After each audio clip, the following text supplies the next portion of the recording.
අද වීඩියෝ එක ප්‍රෙග්නන්ට් ඔයාට මාස 7 සම්පූර්ණ වෙනකොට අපි හදාගන්න ඕන හොස්පිටල් බෑග් එක ගැන තමයි මම අද වීඩියෝ එකෙන් ගේන්නේ. ඉතින් මේ වීඩියෝ එකේ තියෙන්නේ මම මගේ චූටි පැටියව ගේන්න යන්න ලෑස්ති කරගත්තු බඩු ලිස්ට් එක. මීට අමතරව මොනවද ඕනේ වෙන්නේ කියලාත් මම කියන්නම්.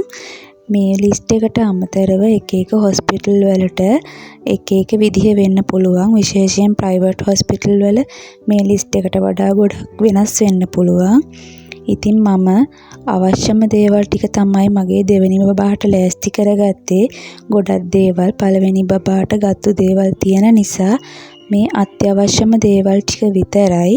ඊට අමතරව මම ඔයාට ඕනේ වෙන්නේ මොනවද කියලාත් මේ වීඩියෝ එකේදී ඔයාට පැහැදිලි කරලා දෙන්නම්. මුලින්ම අපි හොස්පිටල් එකට අරන් යන්න ඕන බෑග් එකේ අම්මට අවශ්‍ය දේවල් මොනවද කියලා ඉස්සෙල්ලා බලමු. අපි ලෑස්ති කරගන්න ඕන බෙඩ් ජැකට් 5ක්. ඒකෙන් එකක් සුදු පාට වෙන්න ඕනේ. ඊට පස්සේ ලා පාට චීත්ත 5ක්. ඒකෙන් එකක් සුදු පාට තනි සුදු පාට චීත්තයක් වෙන්න ඕනේ. ඊගාවට අපි ලූප් පෑඩ් පැකට් එකක් ගන්න ඕනේ.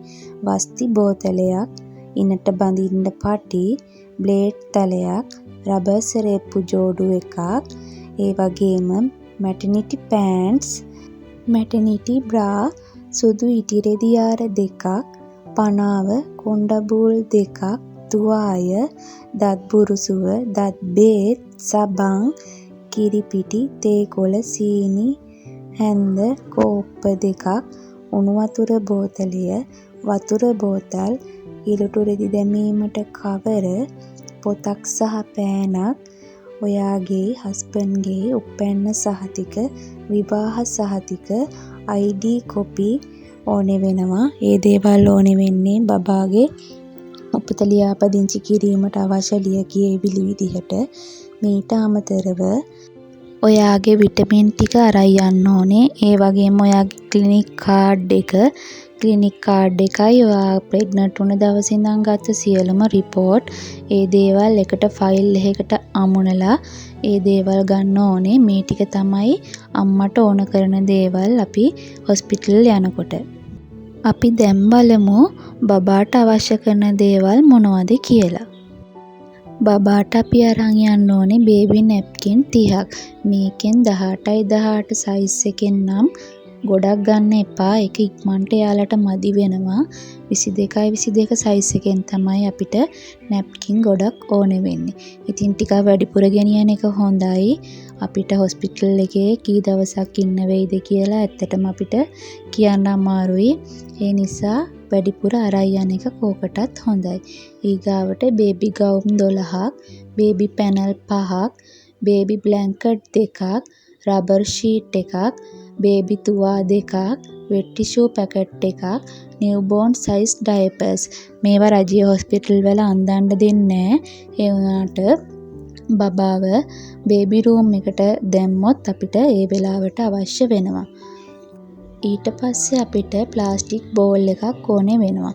මේක ඕනේ වෙන්නේ බබාව පිහදාන්න අපිට උණු වතුර ටිකක් දාගන්න වගේ දෙයකට තමයි. ඊට පස්සේ පුළුම් බෝල පැකට් එකක්, කිලුටු රෙදි දැමීමට කවර, වූල් කිට් එක, පෙකණි කටුව, බේබි නෙට් එක. ඉතින් මේ දේවල් තමයි අපි හොස්පිටල් එකට අරන් යන්න ඕනේ. මේකෙන් බේබි නෙට් එක නම් බබා ලැබුණට පස්සේ ගෙදර කෙනෙක්ට ගේන්න කිව්වහම ඇති. මේ ලිස්ට් එක තමයි අපිට ප්‍රධාන වශයෙන්ම ගොඩක්ම අත්‍යවශ්‍ය වෙන්නේ බබාට හොස්පිටල් එකේදී පාවිච්චි කරන්න. තව ඉතින් ඔයාලා කැමති විදිහට ගෙදර ගෙනාවට පස්සේ අවශ්‍ය දේවල් ඔයාලට ඒ විදිහට කැමති විදිහට අරගන්න පුළුවන්. අපි දැන් බලමු අපි ලේබර් රූම් එකට යනකොට අම්මගේ බෑග් එක කොයි විදිහටද ලෑස්ති කරගන්න ඕනි කියලා. ලේබර් රූම් එකට යනකොට ඔයාගේ බබාගේ බඩු වෙන වෙනම විනිවිද පේන කවර දෙකකට දාගන්න. ඒ කවර දෙකම ඊට පස්සේ එක කවර එකට දාගෙන ඔයාගේ නම, ඔයාගේ හස්බන්ඩ්ගේ නම, හස්බන්ඩ්ගේ ටෙලිෆෝන් නම්බර් එකක් එක කොලයක් අලවන්න ඒ බෑග් එකේ. ඔයාගේ බබාගේ කවර දෙකෙත් වෙන වෙනම මේ විදිහට විස්තර දාලා කොලයක් අලවන්න. අපිට ලේබර් රූම් එකට අරන් යන්න ඕන බඩු තමයි බෙඩ් ජැකට් එකයි. ඒකෙන් එකක් සුදු පාට. ඒ කියන්නේ සම්පූර්ණ බෙඩ් ජැකට් දෙකක් ඕනේ. හදිසි සිසේරියන් සත්කමකට මුහුණ දෙන්න ඕන සුදු පාට ඕනේ වෙන හන්දා සුදු පාට බෙඩ් ජැකට් එකකුත් අපි දාගන්න ඕනේ. ඒ වගේම චීත්ත ලා පාට චීත්ත එකයි සුදු පාට චීත්ත එකයි. ඊගාවට ලූප් පෑඩ් පැකට් එක දාගන්න ඕනේ. ඉනට පටියක් දාගන්න ඕනේ. සුදු ඉටිරෙදි යාර දෙකත් ඒ බෑග් එකට අපි දාගන්න ඕනේ. බ්ලේඩ් තලයක් දාගන්න ඕනේ. මේ විදිහට තමයි අපේ ලේබර් රූම් එකේදී අම්මට ඕන කරන බඩු විදිහට ලෑස්ති කරගන්න ඕන දේවල්. මීට අමතරව ඔයාලා කැමති නම් ඔයාට ඉන්නේ දුවෙක් නම් රෝස පාට රිබන් කෑල්ලක් දාන්න ඔයාගේ අතේ බඳින්න. බබාගේ එකට ඒ වගේ රෝස් පාට හරි නිල් පාට හරි රිබන් දාලා ඒ විදිහට හදාගන්න පුළුවන්. එතකොට එතනදී අපේ අතේ ඒගොල්ලෝ ඒ පටිය බඳිනවා. මේ බඩු ටික තමයි අපි ලේබර් රූම් එකට යනකොට අපිට ලෑස්ති කරගෙන යන්න ඕන බඩු ටික. අපි දැන් ඊගාවට බලමු බබාගේ බෑග් එකට මොනවද අපි දාගෙන යන්න ඕනේ කියලා. අපි බබාට ලෑස්ති කරගන්න ඕන බේබි නැප්කින් දෙකක්, බේබි ගවුම් එකක්, බෝල් කිට් එක හරි පැනල් කිට් එක හරි දෙකෙන් එකක්, පෙකණි කටුව, බේබි පැනල් එකක්, බේබි තුවා එකක්. මේ විදිහට තමයි අපි බබාට අවශ්‍ය දේවල් ලෑස්ති කරගන්නේ ලේබර් රූම් එකට ගෙනියන්න. මීට අමතරව මම කලින් කිව්වා වගේ ඔයාට බේබි රිබන් බබාගේ අතේ බඳින්න අංකේ ගහලා එහෙම අපිට ලෑස්ති කරගන්නත් පුළුවන්. අපි ප්ලෑන් C-section එකකට ගියත් මේ දේවල් මේ විදිහටම අවශ්‍ය වෙනවා. කලින් මවට අවශ්‍ය දේවල් වල සඳහන් කරපු විදිහට සුදු බෙඩ් ජැකට් එකයි සුදු චීත්තේයි අපි අඳගෙනමයි යන්නේ. ඒක විතරයි එතනින් වෙනස් වෙන්නේ. අනිත් දේවල් ඒ විදිහටම අපිට අවශ්‍ය වෙනවා ප්ලෑන් C-section එකකදී උනත්. අපි දැන් ඊගාවට බලමු බබාව ගෙදර එක්කන් ආවට පස්සේ අපිට අවශ්‍ය වෙන්නේ මොනවද කියලා. බබාව නෑවීමට අපිට බේසමක් ඕන වෙනවා. බබාගේ කිලුටු ඇඳුම් වෙන වෙනම දැමීමට පියන වැසිය හැකි ඩස්බින් දෙකක්, රෙදි බේලීමට clothes rack, baby shampoo, body wash, baby cream, බබාගේ රෙදි සේදීමට බේබි සබන්, වොෂින් පවුඩර් හරි ලික්විඩ් එක හරි, උණ කටුව, බේබි පනාව, ෆීඩින් පිලෝ, බේබි කෝට්. මේ දේවල් ඔයාලට කැමති නම් විතරක් අරගන්න පුළුවන්.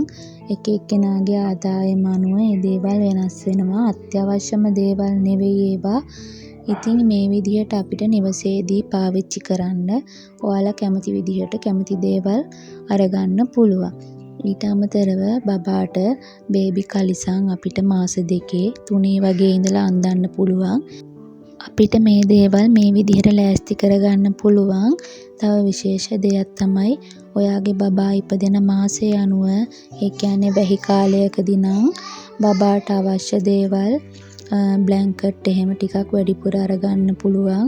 බේබි සූට් එහෙම බබාගේ ඇඟ වැහෙන්න එයාව උණුසුම්ව තියන්න ඒ දේවල් අරන් තියාගන්න පුළුවන්. වැහි කාලයේදී අපිට රෙදි වේල ගන්න ටිකක් පරක් වෙන නිසා ටිකක් වැඩිපුර හැමදේම අරන් තියාගන්න එක අපිට ලේසි වෙනවා. මං හිතනවා මේ වීඩියෝ එක වැදගත් වෙන්න ඇති කියලා. ඉතින් මේ විදිහට ඔයාගේ හොස්පිටල් බෑග් එක ලෑස්ති කරගෙන ඔයාගේ චූටි පැටියව පරිස්සමින් ගෙදර එක්කන් ඉන්න ලැබෙන්න කියලා මම ප්‍රාර්ථනා කරනවා.